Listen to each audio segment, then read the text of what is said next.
Going to be in game number 2 as we're going to be getting into picks and bans. I want to see the adaptation coming out from Ultra Prime. What do they change? What does Irma pick up this time around? And for Rogue Warriors, maybe chill, get the comms going a little bit smoother. Maybe not so much crazy. Maybe you just buy into the chaos. You go for it all in. But we are already almost through the first phase of the bans here, Penguin, as we do have Viego, Karma, Renekton banned away by Ultra Prime, and Thresh, Varus, Senna again banned away by Rogue Warriors. They will be on the red side again as well.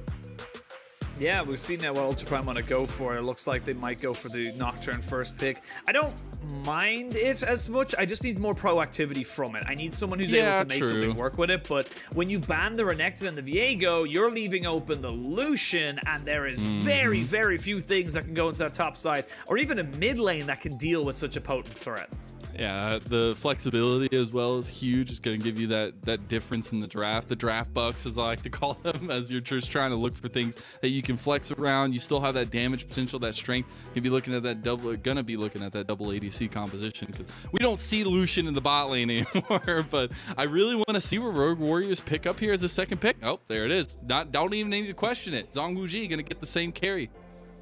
Yeah, again, we're seeing it's such a powerful pick. It's such a powerful ADC that's able to keep itself alive and just works out very, very well. And for the side of Rogue Warriors, it just kind of, it's the same draft as first time, but this time they've swapped out the Renekton first pick for these for the Lucian. And I feel like if they're going to go with the exact same draft here from Ultra Prime, it's not going to really work out. I would prefer to see Irma maybe on this set into the mid lane, and maybe put something like ZS on the Nocturne, just to try and change it up a little bit. They are going to have a little bit more priority now this time around onto their jungle pick. I do like this. It does set them up a little bit better to kind of, you know, make that kind of early decision, but I still maintain that the Rumble set combination is objectively better than the Rumble, or the set Lilia, but we'll have to wait and see. Yeah, and you know, Hacker gets one of his most played champions, something he's really comfortable on at least, so maybe you get that aspect in there. I do agree that missing that kind of combo is going to be really rough, and you're also leaving a potential combo up on the other side. Yes, you don't have the set, but you still got the Rumble coming in for Rogue Warriors, which is going to set up their jungle really nicely, and now they get to kind of pick and choose how they want to do this, because they can still flex the Lucian to mid or top, so you still have a lot to play through there. You still got your counter pick available to you, and Ultra Prime just have to pick something that's going to feel stable to them at this point. They need to find things that are going to work for them in the early game. Look at that late game carry potential as well for SMLZ, who just got his Kai'Sa banned away. So that's 3 ADCs banned away by Rogue Warriors. They know where the focus needs to go. Yeah, honestly, Rogue Warriors kind of getting their cake and being able to eat it, as we see the SMLZ timeline there from a fan telling them exactly where SMLZ has been. But yeah, still going, still got to get going for it. But honestly, right now, like, you've given up, apart from maybe the set, who can go into the support role, but I would be surprised to see it there purely because you need Hex Flash. That's not even an option anymore for something like a set in a support role. So we'll see what else they want to kind of go for. But look at these 80 carry bans. There's just so little left on the board here for up, and I want to see now where they want to bring this. And what's funny to me is, like, you're still seeing the most, right, we're 2 weeks in, Penguin, so take this with a grain of salt, but you're still seeing Aphelios up for SMLZ, not the composition you're going to look for. So Rogue Warriors know that. They ban out the ones that he knows, or at least that they know that he wants to play, and now you have to figure out what you're going to do here. Could it be the Kog'Maw? It's going to be with the Kog'Maw Lulu. They were waiting the whole time for the combo lock-in, and it goes in immediately. We did have that sneak in of the Kennen for Rogue Warriors, a little bit of team fight potential, a little bit of change up, a little bit of flexibility there as well. And I want to see what this final pick is. What are you looking to take into the Lulu Kog'Maw, the dreaded bot lane? Honestly, I think there's not really a lot you can take into it at this point that would do exceptionally well with the Ezreal. Ezreal not known as a great, all-in kind of support, but something that you can do is triple, quadruple down on this massive team fight engage. You run in with 8-9-1-7 on this Kennen, you get the slicing Maelstrom, and you come in with the grand entrance. It's going to be huge AoE damage, and if SMLZ is caught, he is dead. There is no if, buts, or maybes about it. So this Lulu Kog'Maw, is going to have a massive microscope on it. If it's going to succeed, it has to survive. Yeah, and speaking of the microphone, or the magnifying glass, at least microphone, you can see also the fact that Hacker is going to need to get involved, right? I feel like you're going to have to get a lot of presence down towards that bot lane. You're going to have to try to get some, at least, strength there for the Kog'Maw Lulu and make sure that you're going to be able to get that to late game. The thing that worries me is, I know Kai'Sa is not a Kog'Maw, right? It's not a Kog'Maw Lulu combo, but you had the same hyper carry SMLZ. He's the one, he is the true God King, and it didn't work out. But this time around, you still have a lot of the same pieces around the board, but you also have SMLZ on the hyper carry. How does that work out in game number 2 for them when it didn't look so convincing in game number 1? I think the big thing that's the difference in this game is that the hard engage as such from the side of Rogue Warriors is very much limited to a cannon combination. The Galio engage is very telegraphed. Unless you're walking into Fog of War, you shouldn't be walking straight into a taunt or anything like that. So the big thing for me is that I want to see SMLZ get priority in his bot lane, which he should be able to do with the Lulu, and be able to transition that maybe into early Drakes or early pressure around that mid to bot lane.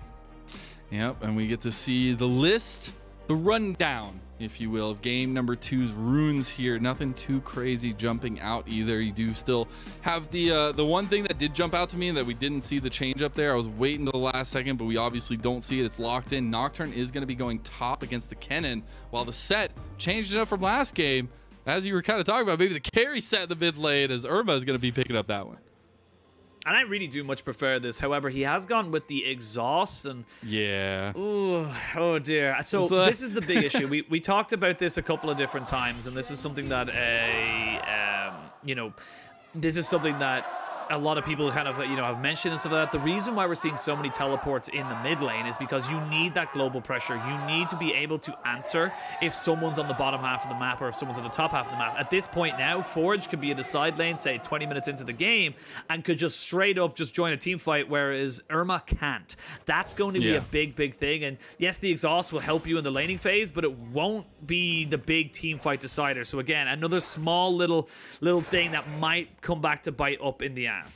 Yeah, and especially like if you aren't getting that lead, if you aren't being able to get like a lane advantage in there and trying to be that aggressive mid lane set against a Lucian, which is agreeably going to be very hard to do, you kind of see a lot of that pressure you're given. As you said, you're not having that TP. You can't be that impactful in the crazy off lane plays and things like that. So I wonder how this mid lane is going to work out, how much influence we're going to see from Ice Coke and Hacker. Because I still think, that the early game for Hacker is going to be so important. You've got to get something going for this team. We saw that proactivity start early on for them last game, but it kind of pittered out. Yeah, honestly, you'll see how Hacker's able to kind of, roam around. He is spotted on his red buff, as they did put in a late ward there, so they know exactly where he is as of now. But just to go back to your point about the set into Lucian, it's actually a bit of it's actually kind of a counter to pick the Lucian into the set, because what set loves is AP carries, mid lane mages who are able to put down a lot of damage very quickly to go for that burst, so he gets a massive shield off of his true grit. But unfortunately for him, that someone like a Lucian isn't going to have that kind of an impact. What they do is they just chip down at your health bar little by little, bop, let it go down, bop, let it go down. And that's why you can see it now already. He's gone down to half HP without actually being able to use his Haymaker. So it's going to be a bit of a rough matchup here for Irma, and it's going to be about how he's impacted throughout the laning, the other lanes, that really kind of makes, if this set is worth the money. And that's where we were looking for the TP, but the exhaust comes out. We're going back to that one. It will look like, at least it looks like, we're just going to get a trade of scuttles here for both these junglers. Not a lot of that butting heads this early on. We're not going to get those level 3, level 4 tussles, but that back will more than likely come through, and we'll see that kind of first item, or first half item, at least for both these junglers, and then get onto the map. But I still think that, like, I was talking a lot about Hacker going towards bot lane, maybe even focusing on Irma. I wonder if there's an option to go towards ZS, right? Like, you've got 8917 on the Kennen. It's a little bit scary once you get to level 6, once you get those big team fights. But maybe if you can get that pressure in there just a little early, you can find something up there and let that Nocturne actually be useful. It'll be hard pre-level 6. The Kennen obviously has the range advantage, so it'll be a bit, probably an overextension. Oh, I was going to stop myself. We see a bot lane engage. Yeah, Chelsea getting very, very low. SMLZ able to get a nice trade back with the range, not even really taking any shots back from him. Chelsea's going to be popping those potions, healing up a bit, and the trade is just going to continue. Yeah, back to your point about the top lane as well. Like, you know, it's actually quite difficult for Hacker to really get anything done. Lilia is one of those kind of junglers that she requires an awful lot of, you know, in-lane kind of pressure. The only real lane that she could go to that would be able to help her out with the CC would be something like mid lane to be able to help out the set, because he's got that face breaker. He's got a way to be able to facilitate the Lilia, because she doesn't really have any kind of major CC. She's got the little slow on the ball, but that's not really going to be doing, you know, anything crazy for them. And I don't think that 8917 will allow ZS to get the paranoia off, or the undead nightmare into him as well. So it's going to be a little bit difficult for him to get anything in the mid game, or sorry, the early game, until he hits level 6. Yeah, and you already see so much pressure being put on by 8917. Luckily, or at least not luckily, but ZS is able to keep a hold of that farm up there as well, keep that going for himself. And it's kind of crazy to me that we haven't seen any of those, you know, wondrous fights that we saw early on, where you just see people skirmishing early. But it comes down to the fact that we have a lot of level 6 power spikes in this game right now. Yeah, 100%. You're looking at, you know, the showstopper, as I say, that flash in. Yeah, they want to go right before level 6. Forge is going to go down first to the haymaker there by Irma. They do get the trade. Ice Coat flashes. Can he get Hacker? No, he cannot. Hacker's going to get the kill. That's 2 quick pickups for Ultra Prime while they trade just 1. Yeah, great start to the game here for Ultra Prime. And yeah, like you said, just before that level 6 power spike, they go in, they use the flash, and this is why the flash is so important to someone like Set. It's why we were missing it on ZS in the last game, is that you can make plays like that happen just in an instant. It's so powerful. And you get the wave push, you force a teleport out. Very nicely done here by Ultra Prime. And you can see, just goes in, catches him right on the edge, forces his flash, drops down the exhaust, so he's not able to trade back the damage. And this is unfortunate from Hacker, or sorry, from Irma. He almost gets the showstopper as he levels up there to try and get him out. He would have been able to get the kill and get out as well, but sadly for him, there was a flame spitter going, so he just kind of keeps ticking down. And still, though, great start there. 2 kills, 1 each for the mid laner and for the jungler of Ultra Prime. And now we've seen level 6s hit. This is when the tempo kind of increases for both these teams, at least when they can start making play calls and really feel confident about it. And that's where I want to see this Dragon maybe taking objective priority here. You already see everybody's coming down here. They're trying to set up a party. They've got the confetti, they've got the party hats, everything ready to go on the side of Ultra Prime. But luckily, you know, Ice Coke able to get some vision down early on with that scuttle. They can keep that vision, keep that priority potentially there around that objective. But Ultra Prime really want to just take some trade and get some of that deep vision in there. Well, I gotta say, the 80 carries have yet to go back. The 80 carries are both just kind of farming it up. Man. They're just playing PvE, not having that's what 80 care is in now. the world. It's just an RPG. You gotta love it. But we can see there on the top side, ZS trying to get himself his recall off. He has got his paranoia available to him, so curious to see now where he kind of brings that one up. And it's kind of the reason why we don't see we tend to see Nocturne in mid lane a little bit more often, because you do end up kind of being very limited of where you can bring that paranoia. Obviously, if in mid lane you can path towards top or bot and look to try and kind of create that kind of pressure. But I think for Ultra Prime, you're very happy with this. Like this, you know, this long kind of delay for Zhong Wuji. Zhong Wuji needs to get back and start stacking his tier. Like this is not helping him just staying down here. And they're staying when Hacker is coming down. So might want to have backed a little bit earlier, but here comes a lot of damage coming down. SMLZ is going to find a little bit of poke here on the other side. The Swirl Seed is not going to connect. See if they get the sleep here. No, not going to pull the trigger on that one. And the gank goes a bit wide, if you will, on the bot side for Ultra Prime. Yeah, Rogue Warriors do burn the heal and the ignite, though, so just no flashes burned, but they did burn off the other combat summoners, so that'll be a nice little bit of a win there for the side of Ultra Prime. But now that you know that Hacker is on that bot side, you mean you are totally safe to go towards this Rift Herald. You have pressure in mid, you have pressure in top. You can make this one happen, and Hacker recognizes this, and he knows that the best play he can make right now is just stealing camps. Yeah, there's no real means to get that Dragon fluidly. They're just going to go for a little bit of invade, and with this Rift Herald being picked up by Rogue Warriors, you got a little avenue here. You can choose, you know, where you want to input some of this gold. But the thing for me is, like, the lanes are very topsy-turvy between mid lane and bot lane right now. The only one that's really getting a solid push consistently is 8917 in the top lane. So you've got to wait. You've got to buy some time. And you do have a lot of time with the Rift Herald to pull that trigger, but if you can kind of use that in combination of picking up another objective, especially around the dragons, that's where things really start to come together. Yeah, I think the dragons will be key as well. We see a lot of, as we mentioned, level 6 combat, kind of potency, if you will. The equalizer, the slicing maelstrom, the ultimate from the Galio as well. You come look on the other side for Ultra Prime. You've got the Lilting Lullaby, the Paranoia, the Showstopper, and of course the Wild Growth for a little bit of disengage. So there's a lot of different options here for both sides, and whether or not they feel comfortable going for this fight. And as the bot laners are probably going to hit 100 CS before they go back. That's probably.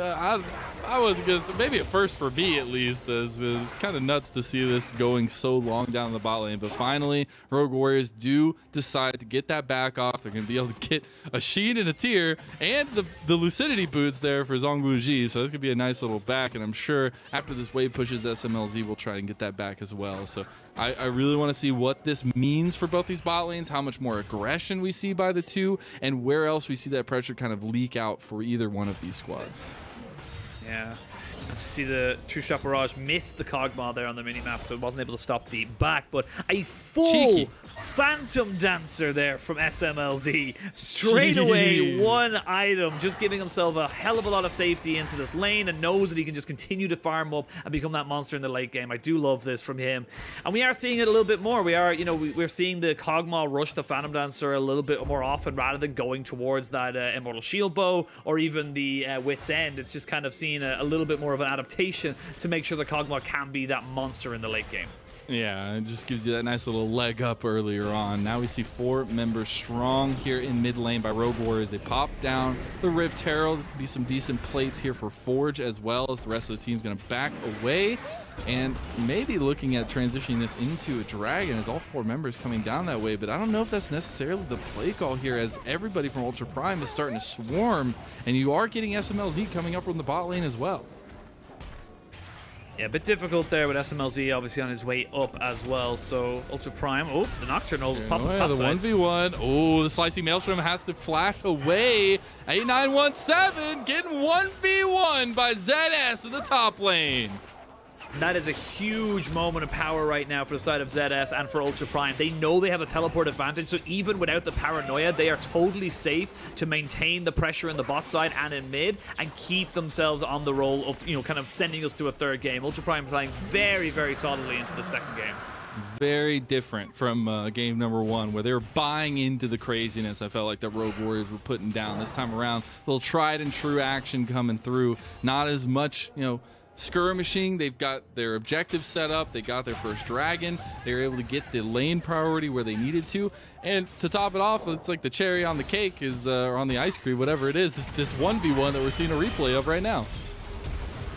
Yeah, and you can see there just how powerful the Paranoia can be. And actually, funny enough, the Paranoia lasts a little bit longer than the Slicing Maelstrom. So something I didn't even notice about that is that you could just pop the Paranoia, see if you can get the Slicing Maelstrom out, and then as it's finishing, go in. So you have to be so careful there with 8917 to make sure you're not just getting baited with that engage. But with the Iron Spike Whip, ZS is just straight up stronger in this, 1v1, and really just kind of capitalize on the fact that, the Q was down from 8917, wasn't able to stack up the stuns as quickly as he probably wanted to, and now with no flash, this Kennen needs to be very respectful. Yeah, I think the other thing for me is like being able to see the Nocturne getting something for themselves earlier on, and being able to get that advantage in the top lane now. You're still very worried about those team fights, right? But if you can get these advantages, it makes those team fights a little bit easier to deal with, because the Wombo combo that could be possible for Rogue Warriors, the execution needed there is high, but you can still have some great strengths around team fights, around these objectives, around these barrels of fish that you have in the map around these objectives. So I think that Ultra Prime are really set up right now. They have a good strength across the team. You have to keep getting those leads.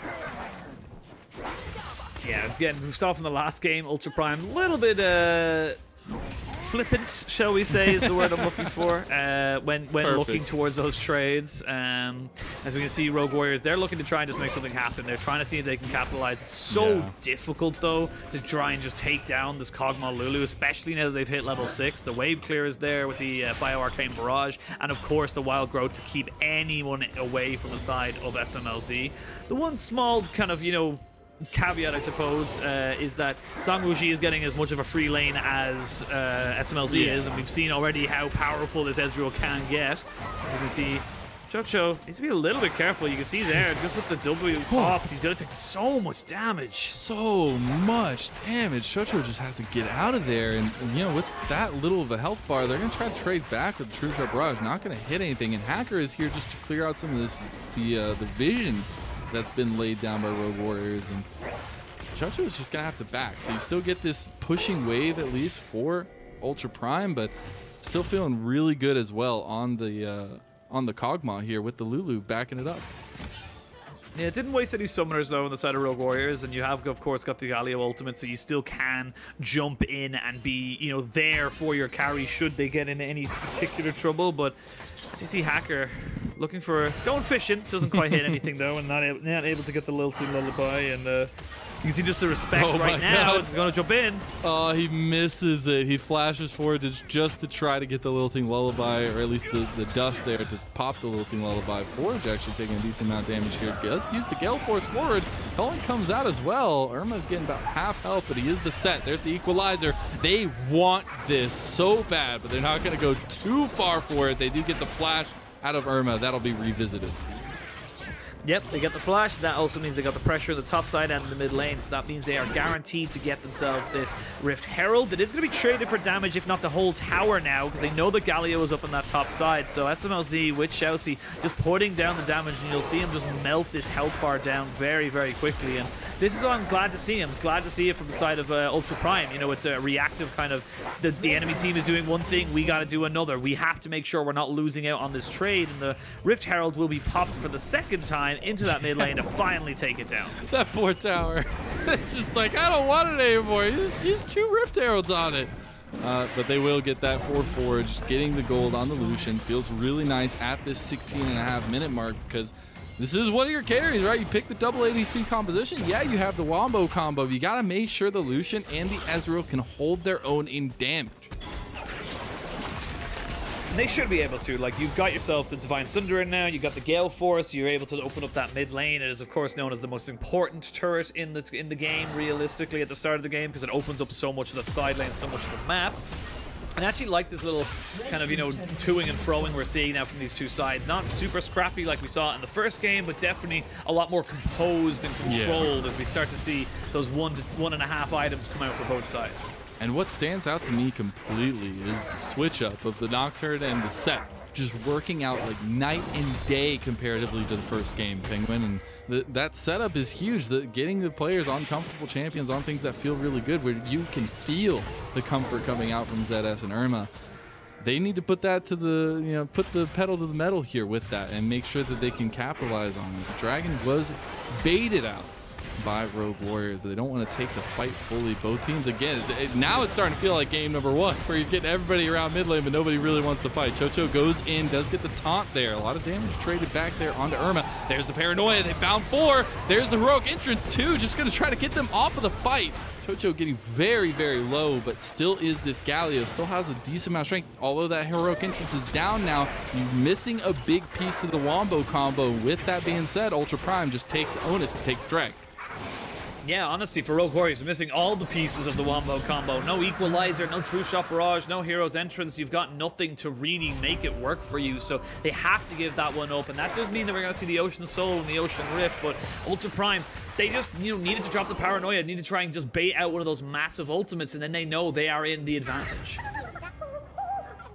Driver's seat, if you will. Trying to make sure you're driving to the right destination. But with that, second Dragon picked up, you still got a long timer for the next one. You got about 1:30 for the Baron as well. And we saw last game, at least the Baron was very contentious. A lot of times it ended up going either way, right? Where you had either Ultra Prime taking the fight, getting wiped up afterwards by Rogue Warriors. Rogue Warriors positioning in front of it, not necessarily sure if they wanted to go for it. But as you were saying earlier, this game feels a lot more calculated by both teams, honestly. And we'll see if those extra steps kind of come through, if they're able to secure the vision around the pit, be able to get the dragons or the barons without taking too much damage or taking too much struggle, at least with it.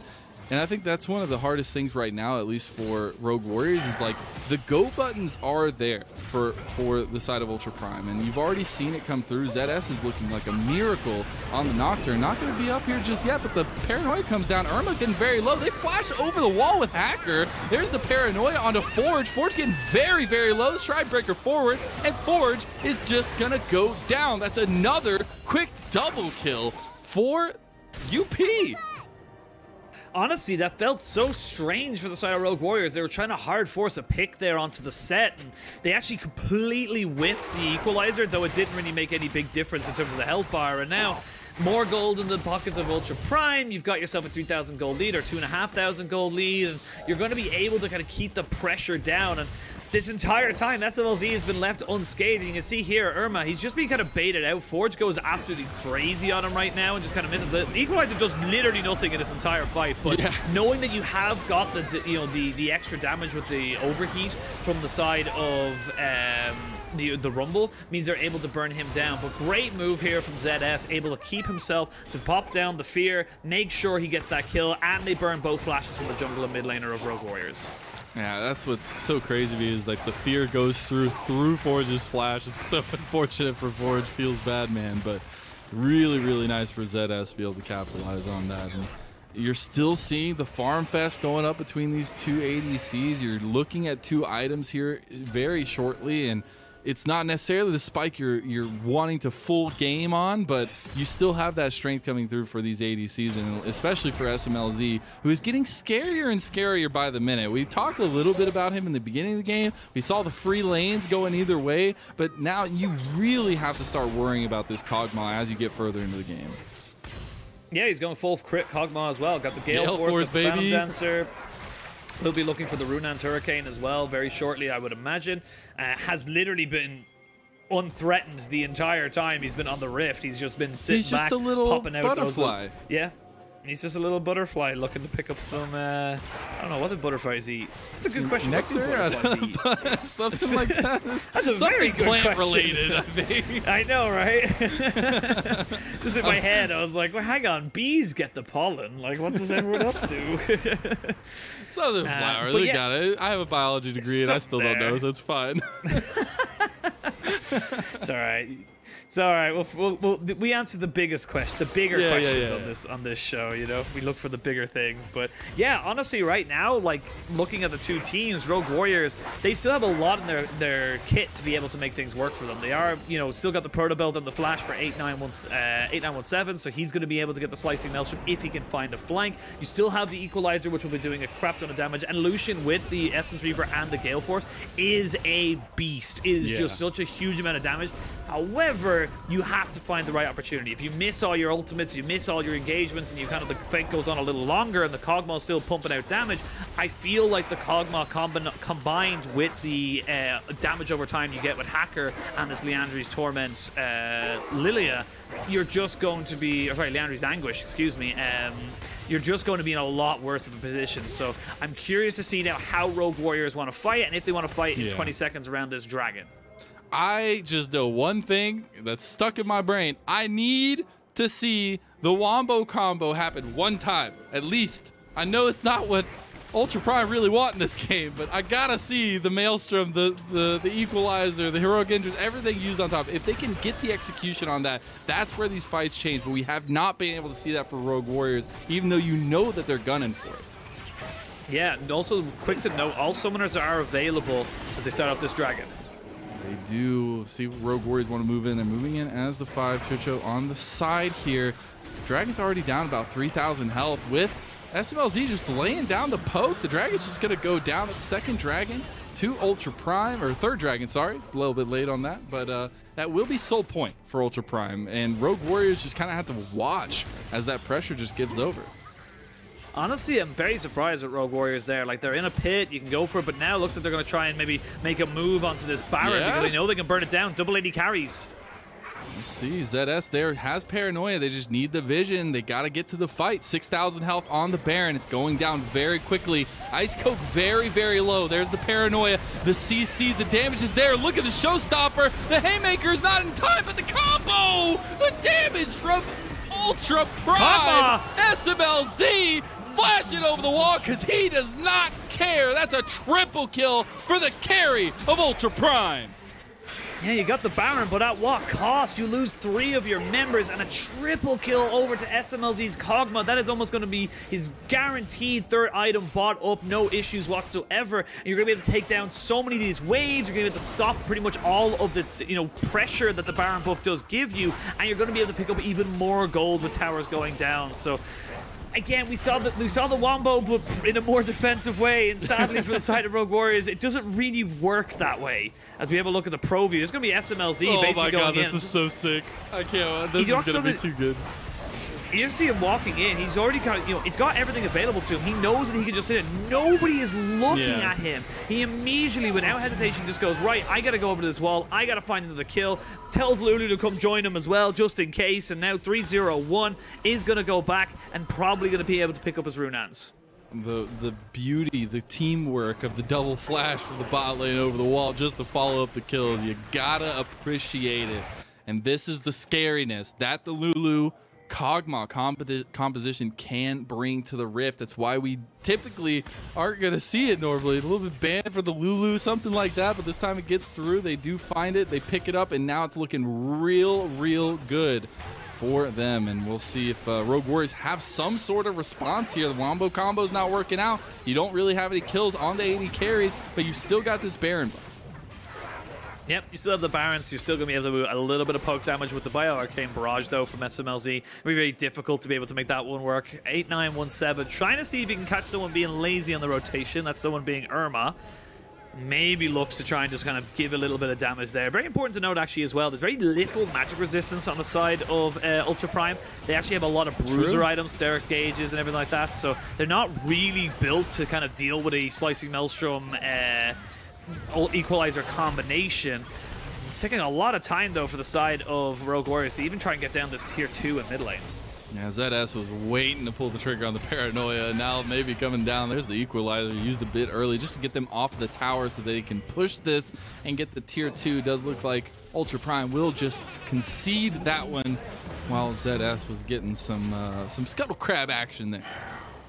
Yeah, you only got a tower with this Baron of power play. You're actually down gold, considering it gives you 1,500, and you're on a minus 500 at the start of this, or the end of this play, means that you lost 2,000 gold off of that play. And it's actually the Navori Quick Blades here for the Kog'Maw. SMLZ going with the slightly more expensive option, and it is basically becoming the standard now. We're seeing it a lot more. Basically, the way it works is you get extra cooldown of 20% of your remaining cooldown to basically every time you crit. So it's something that can basically bring up your W a lot more. It can help you kind of bring up your Q as well, or maybe even just the E, just to shred through the armor and magic resistance. So, waiting to see now exactly when he'll be able to pick up his IE, which will be the big kind of critical mass point, but he's already so far ahead when we can see them going for an engage.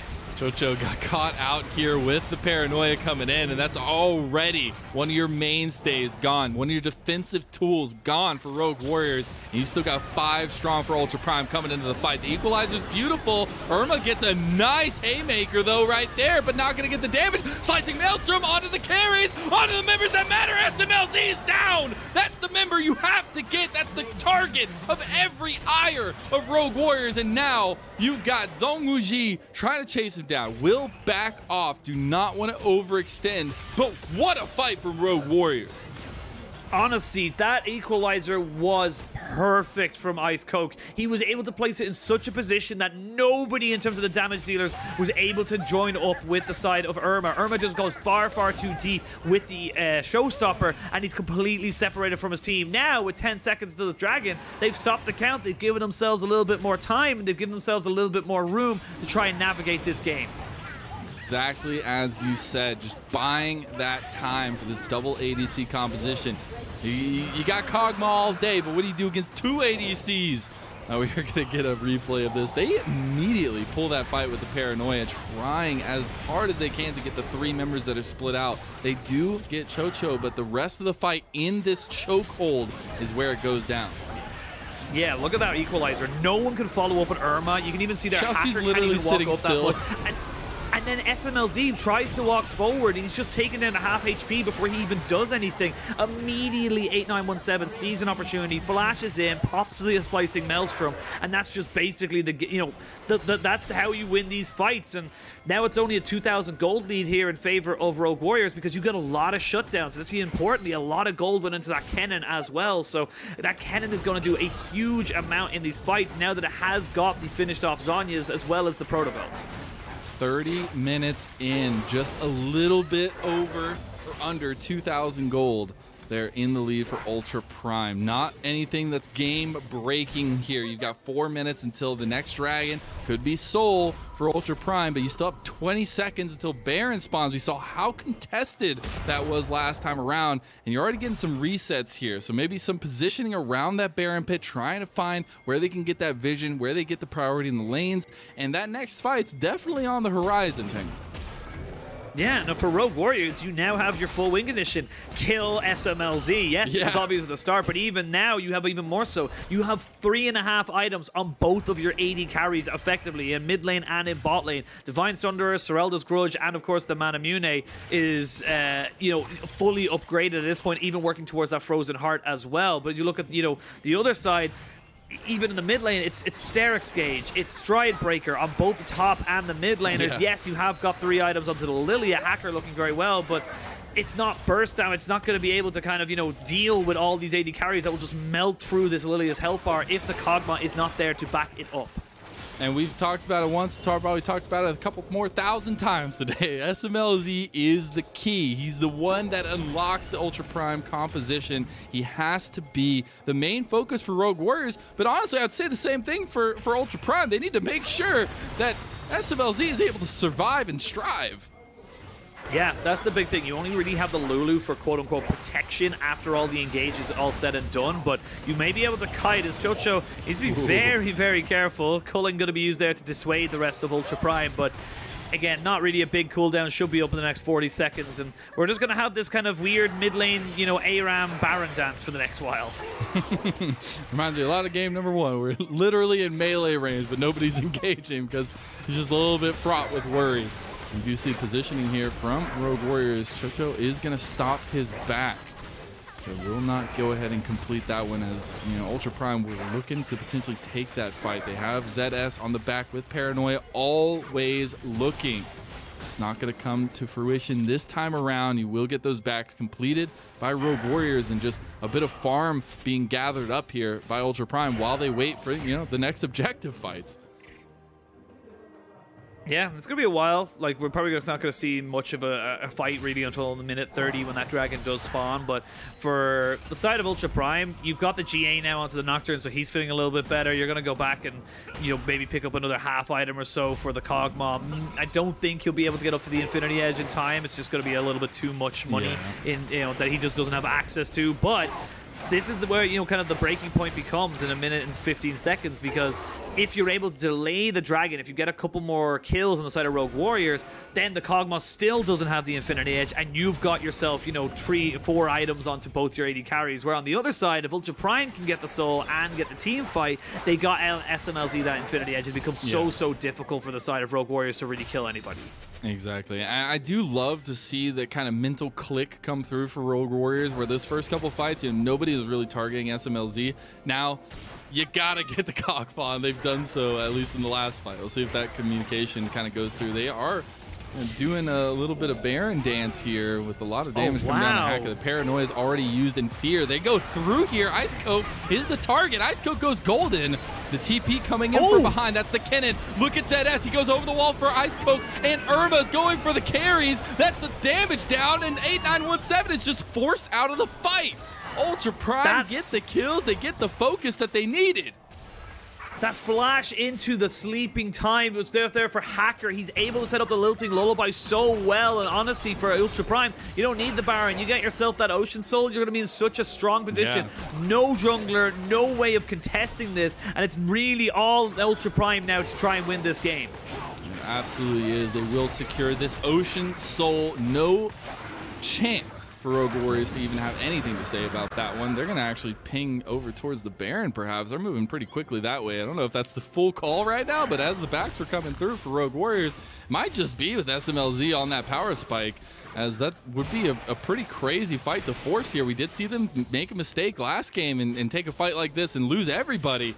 But now Ultra Prime feel confident. They feel ready to take this, and Baron's already going down. There's nothing they can do. Paranoia comes out. Maybe the True Shot Barrage.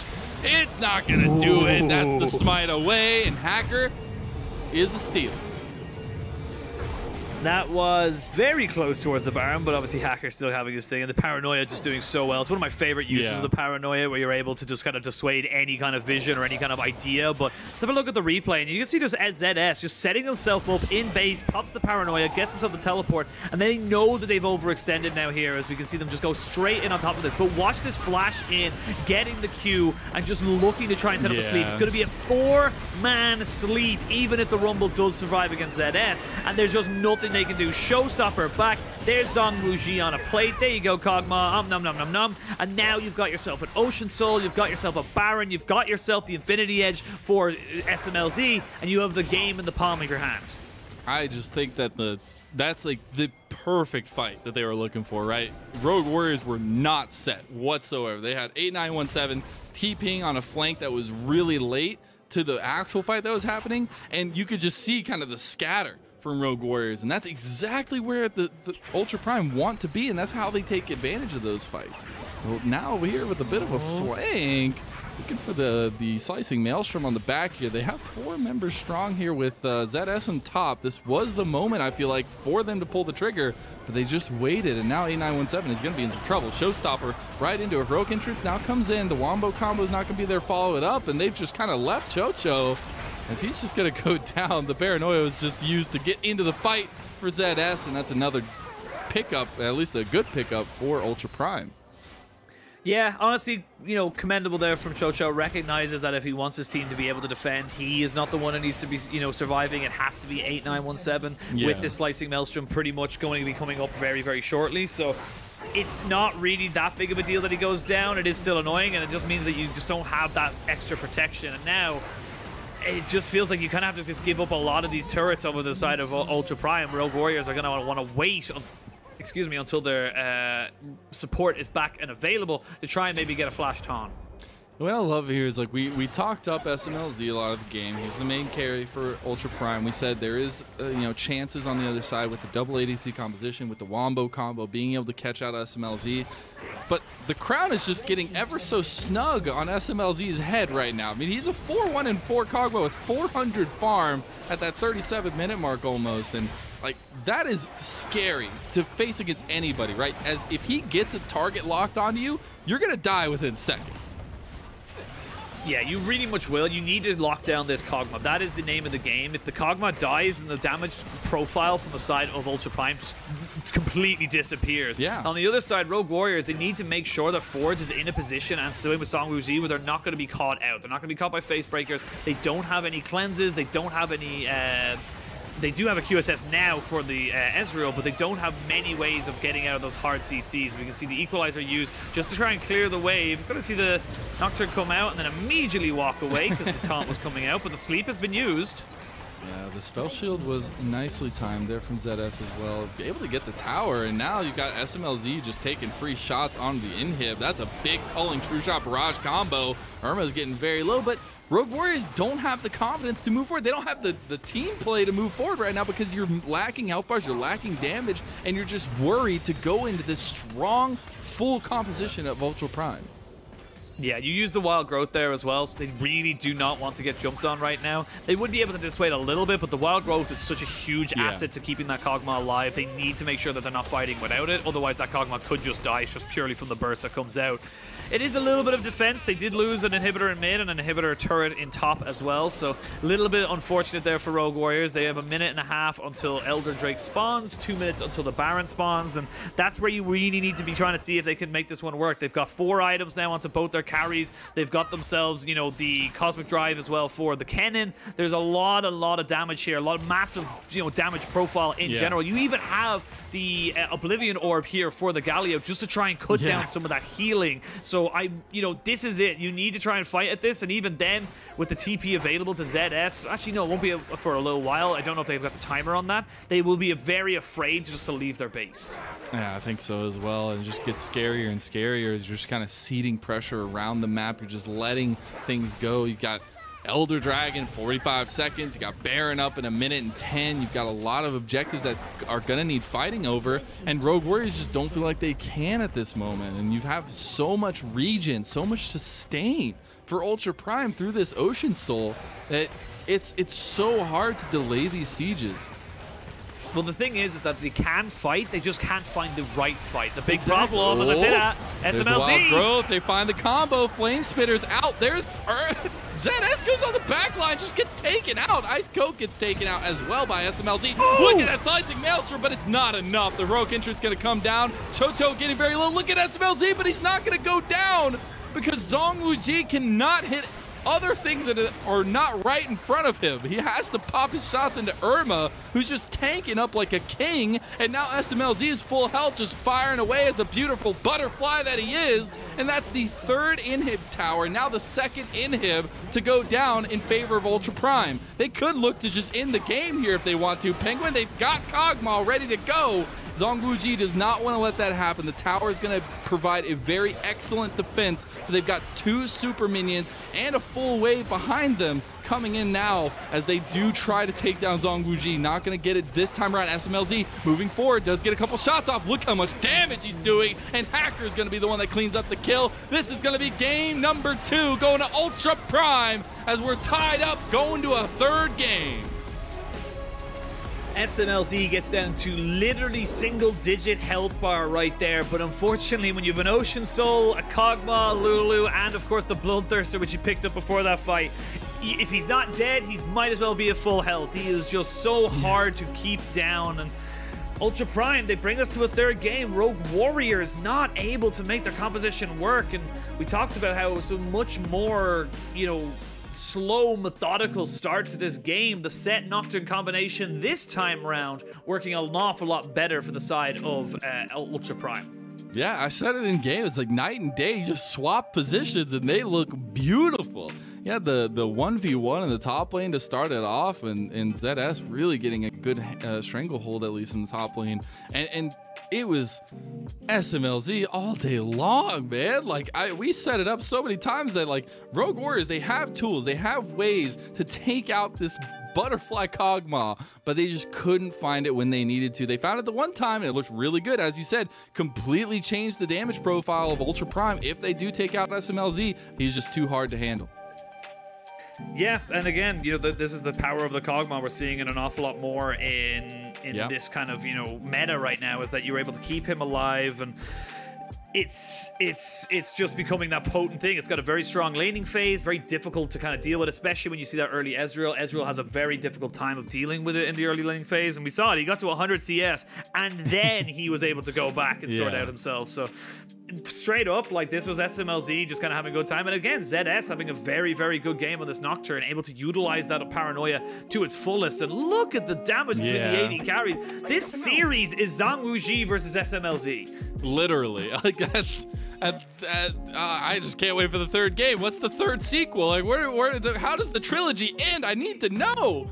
Because both of these guys are just popping off in their respective rights, and a lot of effort from the teams, right? You're getting a lot of influence from Ice Coke Hacker, a couple people we set up early on. Even Forge Irma is starting to get some butting heads there in those carry matchups. But again, as you'd mentioned, it's SMLZ versus Zhong Wuji, and every single fight, it matters. Where are they? How is it happening? Who's getting caught out? And if you do get caught out, usually that's a dub for the other side. But as you see, it was a very controlled game from Ultra Prime throughout this whole 40-minute game. Yeah, the funny thing is, though, for Ultra Prime, or specifically for Rogue Warriors, if they kill the Cog mod, they probably turn that fight around and they survive. Yeah. They probably go back and they pick up Elder Drake, they probably pick up Baron then 30 seconds after that, and we're looking at a very different game state. But the if, buts, and maybes of the world, you could go mad thinking about them. Yeah. Yeah, exactly. Yeah, honestly, I feel like Ultra Prime are feeling the same way about their previous games, right? It's like just one thing goes different, things turn out well. But Ultra Prime are definitely looking to steam ahead in this series. They're looking really strong. Not like that game number 1 where they were kind of buying into Rogue Warriors' craziness. Now, does the craziness make a comeback for game number 3, Penguin? We'll have to see. We're going to send it to a little break. But on the other side of this, we get to find out who takes their first series win of the 2021 Summer Split.